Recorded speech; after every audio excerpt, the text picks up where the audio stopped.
This is Into the Storm, where winning starts within. The Mental Performance Podcast for athletes, coaches, competitors, and leaders. No hype, no noise, just the mindset that keeps you grounded when it matters most. Let's step into the beam.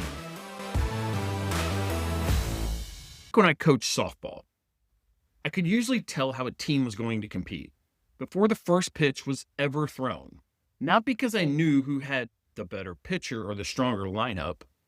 I always watched the warm-ups. Some athletes jogged onto the field, others kind of wandered. Some were talking with teammates, others had their heads buried in their phones. Some attacked every drill with purpose. Others were simply waiting for the game to begin.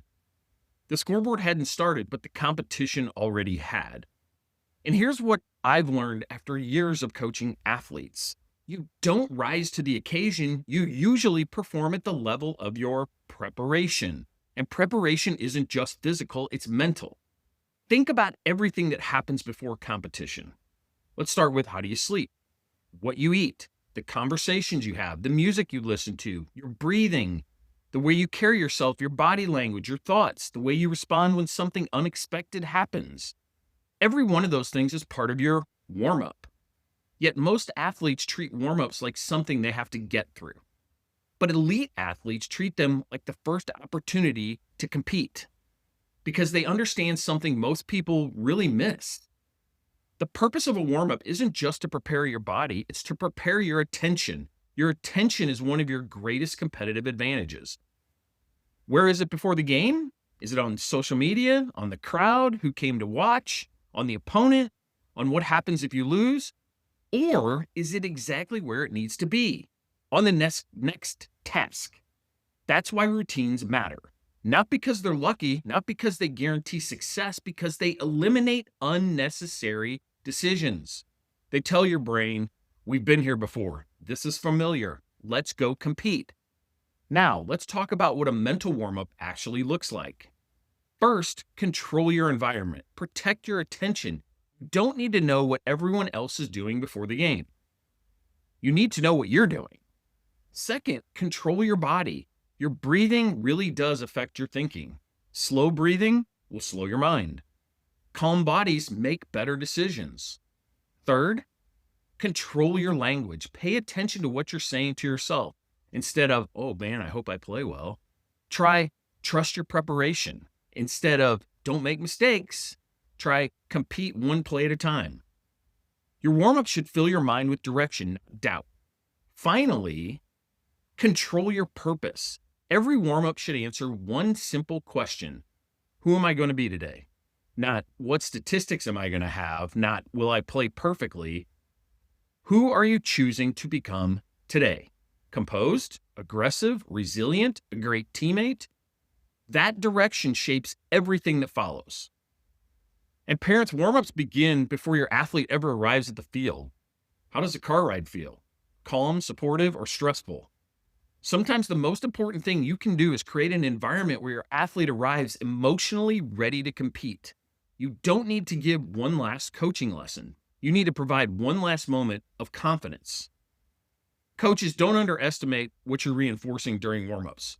Are athletes rushing through drills, talking over instructions, going through the motions, or are they practicing with intentionality? Remember, how athletes do the little things often predicts how they'll do the big things. Warm-ups teach standards, not just mechanics.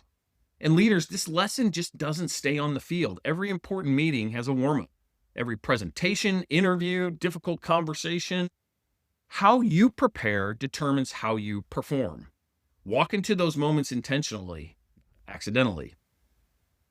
So there's been research done on pre-performance routines that has consistently shown that structured preparation improves attention, emotional regulation, and execution under pressure. Routines reduce uncertainty, and when uncertainty decreases, confidence often increases. The goal is not superstition, the goal is consistency. And for our Coach's Clipboard Challenge today, before your next practice, game, presentation, meeting, whatever you have upcoming that's important to you, create a 5-minute mental warm-up. Ask yourself, how will I breathe? What will I say to myself? What do I want to focus on? Who do I want to be? Write it down and then practice it, refine it, and keep practicing it. Eventually, it's going to become automatic. So here's today's direction. Don't wait for the competition to start competing. Compete in your preparation. Compete in your attention. Compete in your body language. Compete in your breathing. Because the athletes who consistently win usually started winning long before anyone else noticed. So if today's episode gave you direction, share it with a teammate, coach, parent, or someone who wants to stop reacting to competition and start preparing for it. And if you'd like practical mental performance coaching delivered every week to your inbox, join the free Lighthouse letter at coachronmpm.com. Until next time, stand a little taller, breathe a little slower, trust that lighthouse, and remember, winning starts within. This is Coach Ron. No matter how rough the waters get, the beam is still on, and now you know how to find it. I'll meet you back here next time, into the storm, where winning starts within. If you like the show, be sure to leave us a rating, review, and comment.